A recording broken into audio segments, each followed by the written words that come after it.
kumuzi wina kumwanza kunali mnyamata wina yemwe dzina lake Thoko. Thoko anali mnyamata otunga madzi m'makomo ndipo amakondedwa ndi anthu ochuluka chifukwa cha khalidwe lake labwino komanso ochezeka. Tsiku ndi tsiku amatunga madzi ku chitsime ndi kumadiliva m'makomo popeza madzi anali ovuta m'deralo. Mbiri sigonera choncho mbiri yabwino ya Thoko inawapeza mfumu omwe anamuyitanisa Thoko ku palace. Ndipo atafika ku palace mfumu anati, ndamva za mbiri yako yabwino mnyamata iwe, ndipo kuchokera lero udzigwira ntchito kunoko. Madzi omwe uzitunga adzikhala akunoko, uzipereka madzi kwa ife kuno komanso alendo athu. Tsikuli Thoko anali okondwa nathamangira ku nyumba kukauza mkazi wake za mwayiwu. Anavala zovala zake zabwino nakayamba ntchito ku palace. After masiku kuchezeka kwake kwabwino akamaperekera madzi ndi zokudya kumakamba timajokes apa ndi apo tinthano anthu nkumaseka ndipo anapezeka kuti ndo okondedwa ndi amfumu komanso alendo ochuluka ku palesiko. Amfumu anafika pajapoti ngati Thoko sapezekapo amamuyitanitsa chifukwa sipamabeba ndipo anasanduka favorite wawo wa mfumuyo nthawi zonse. Koma inu mukuziwa si onse omwe amakondwera wina akamashayina. Nduna ya mfumu sinali yokondwa, imazimva kusalidwa ndipo imaona malo ake Thoko akuwatenga pang'ono-pang'ono. M'malo mwake ndunayi inabwera ndi plani yoyipa yoti Thoko achoke ku palisiko. Tsiku lina nduna usiku wina inamupeza Thoko nati, Thoko, ndili ndi zinthu zofunikira ndimafuna ndikuuze. Amfumu akhala akudandaula ati mkamwa mwako mumatuluka fungo loyipa kwa basi moti akumasowa mtendere kwambiri. Ndiye yako yomangolankhula ija ndiye zikumaonjezera fungo simasewera. Koma vuto ati akumakanika kulankhula kuopa uchita manyazi.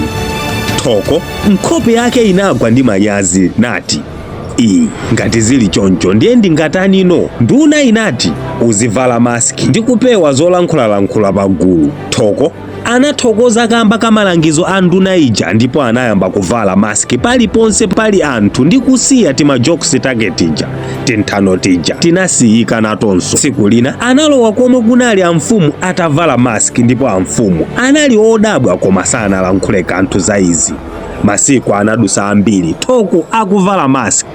Amfumu mtima sana upeze koma kufunsa ndipo anafunsa nduna yawo ija nati, mchifukwa chani Thoko masiku ano pena paliponse amavala maski?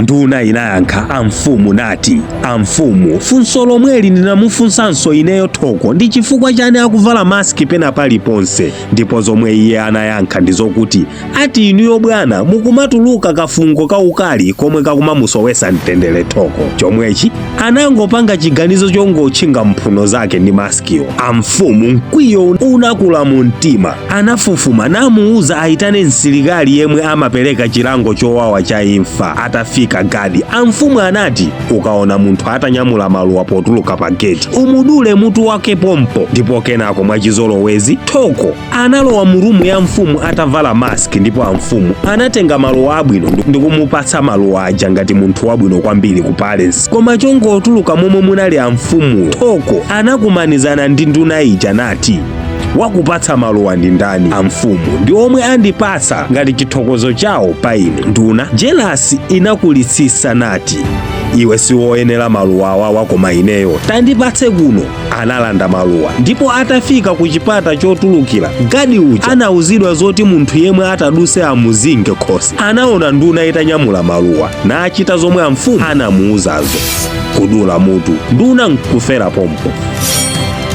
Kummawa kotsatira Thoko anapita ku palace mwachizolowezi. Amfumu poyembekezera kuti sazamuonanso Thoko anazizimuka nati, Thoko uli moyo? Tandiuzeko china chake, kodi ndi chifukwa chani umavala maski ako pomwe pali ine? Modekha Thoko anati, mfumu yanga, nduna yanu inandiuza kuti mumadana ndi fungo langa la mkamwa ndipo m'malo mwake ndinaganiza zoti ndizivala maski kuti musamavutike ndi fungo langalo. Amfumu anali obalalika ndipo anapitiliza kufunsa kuti nanga chachitika ndi chani ndi maluwa omwe ndinakupatsa dzulo? Maluwa amene aja anduna anu andilanda nkumati iwo ndi omwe akuyenera maluwa amene aja osati ine ayi. Amfumu anafa ndi phwete losasimbika. Nzoonadi, iye ndiye amayenera maluwa amene aja anateno amfumu. Pompo amfumu anamuchotsa maski Thoko nati, ndiwe munthu wabwino kwambiri Thoko, kupale sikuno kuchokera lero iwe ukhala nduna yanga. Nkhani yonseyi muli tanthauzo la mwambi uja amati choyipa chimatsata mwini wake, kuphatikizapo ubwinonso wa munthu umamutsata mwini ubwinowo.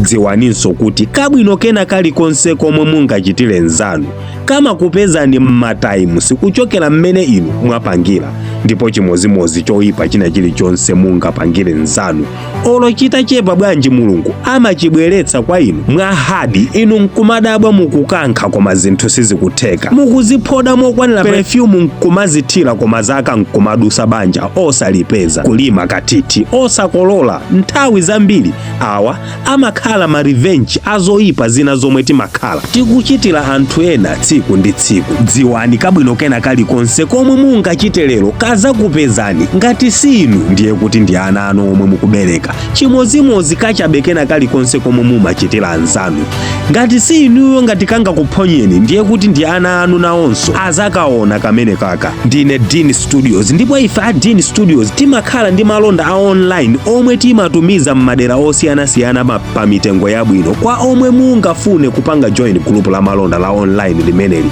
Ndisiya link mu comment box, koma kwinaku osayiwala kupanga share nkhani.